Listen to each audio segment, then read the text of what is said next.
Hey everybody, Jem Schofield here with the C47 and another episode of Gearbox. It's been a long time, a really long time, but I've wanted to do this episode for a while.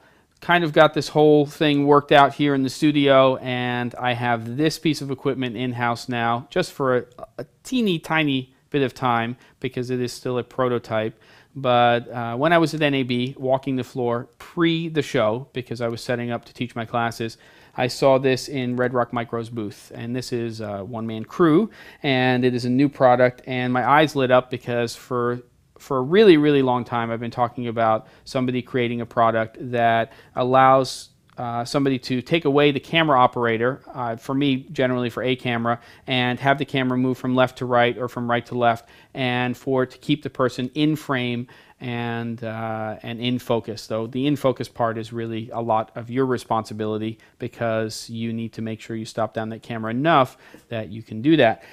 So let's take a look at this system. First of all, what's a little bit different about this is it has a parabolic track here. So the idea is that it is, if you are keeping your subject the right distance away from one-man crew, as it is moving along the track, it is keeping the person within the same framing.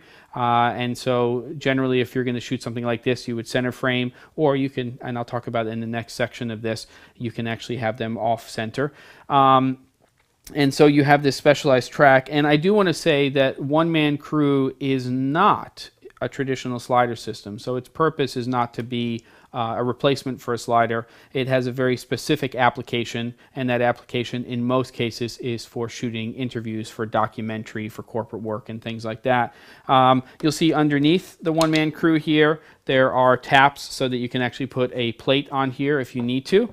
And if you're going to mount this with a traditional tripod system, then you could do that, though you want to use something that's very, very heavy duty, and I would generally support from either side as well. You could also support this using C-stands, but my recommendation would probably be to do what we do in most situations, which is what we have here. And I'm actually going to have Eduardo tilt down. Eduardo is somebody who's helping me not only do this, but also shoot some other camera movement videos.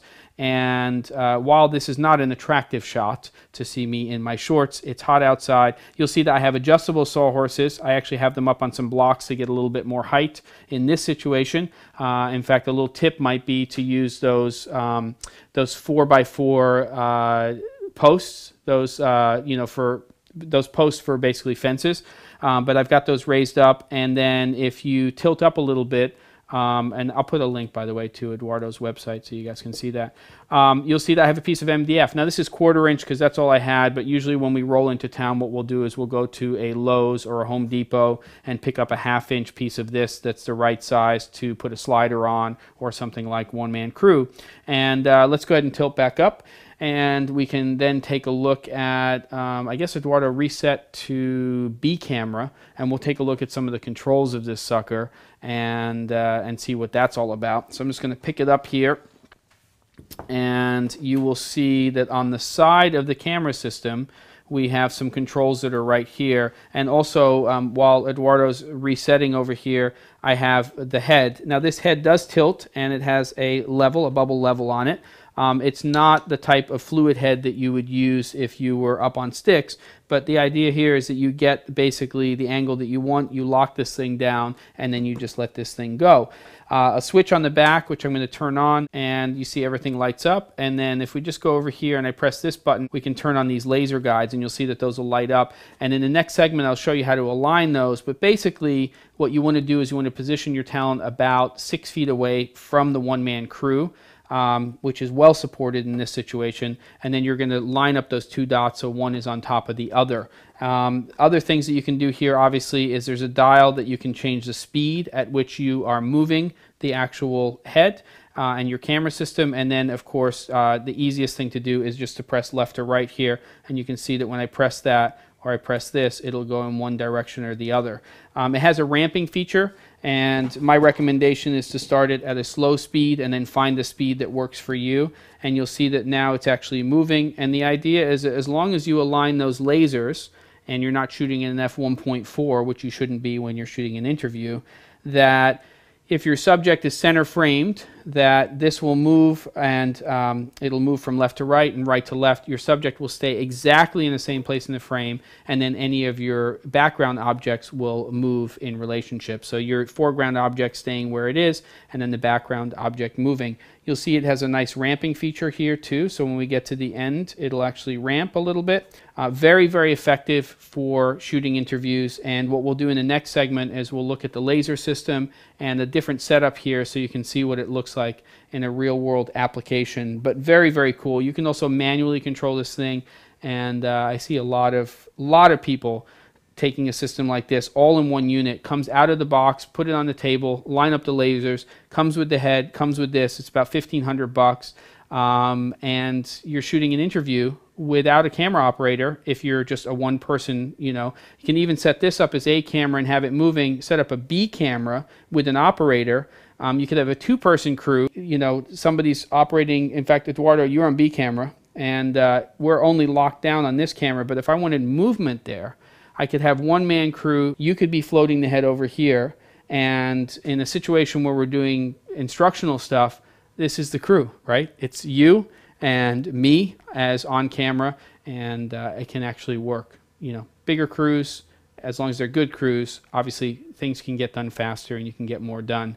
But in the situation where you're out shooting a documentary film, or you're doing corporate work and you have to go bang out a whole bunch of interviews, something like this can save not only a lot of time, but can add a lot of production value. Okay, so now we've broken down the one-man crew and we've moved it over into its A camera position. Of course, you can use this as a B camera on a shoot as well, so it could be over there instead of over there. We've got a wider lens on here on A camera. It's also a little bit further back.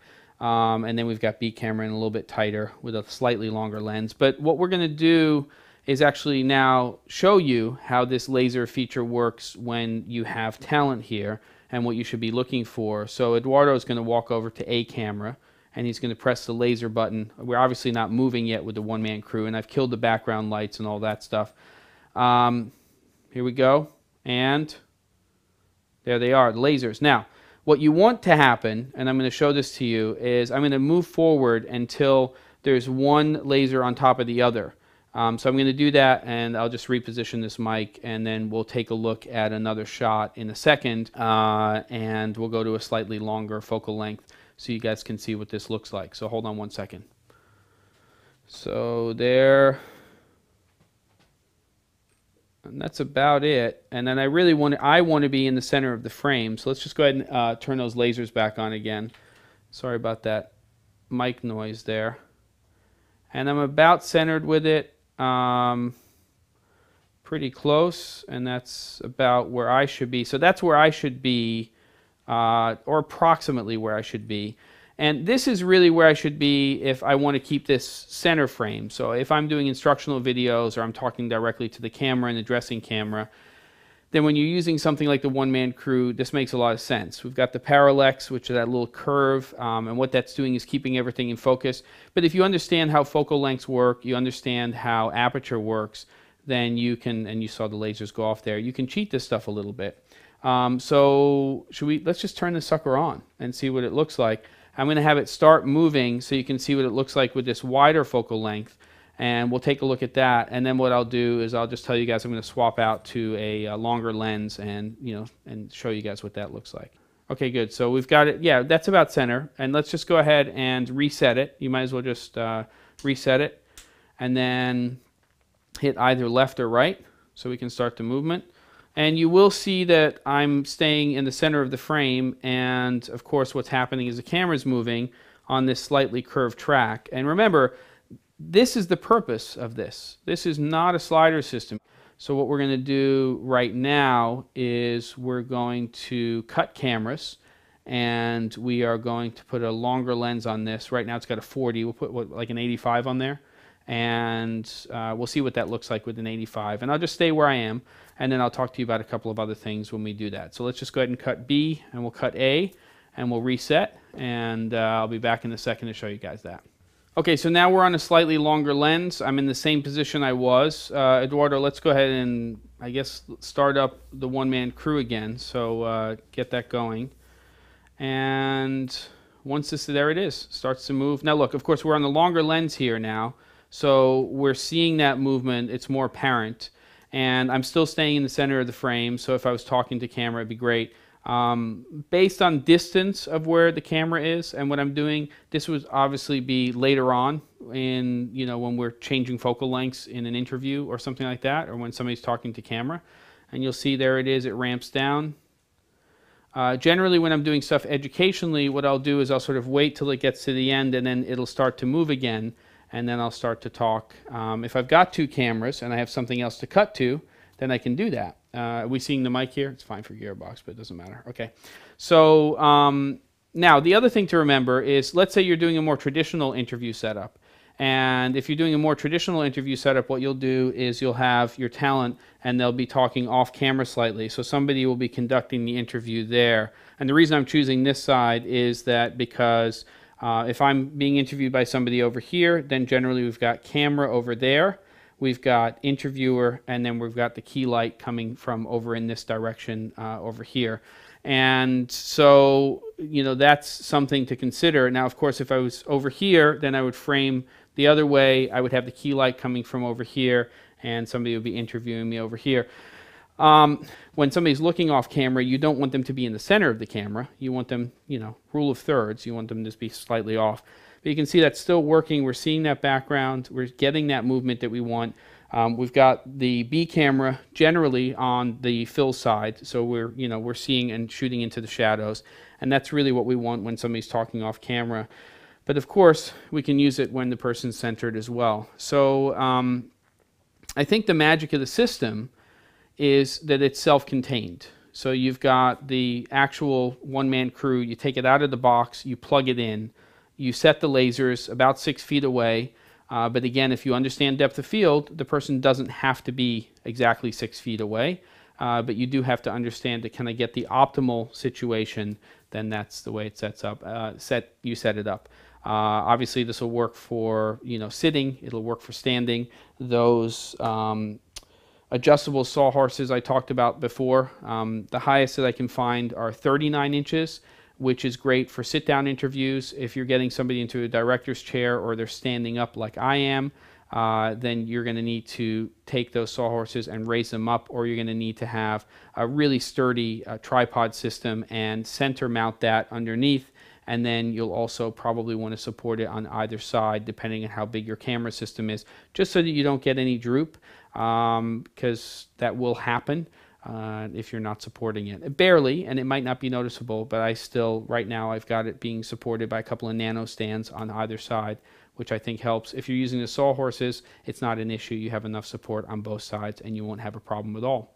So there it is. That's the one-man crew from Red Rock Micro. I'm pretty excited about it. I'm definitely going to be using it for educational content, but I can also see it being used for cranking out interviews where you've only basically got a two-man crew, which would be doable, where you've got one person who's on B camera, one-man crew on the other camera, and then you've got somebody conducting the interviews.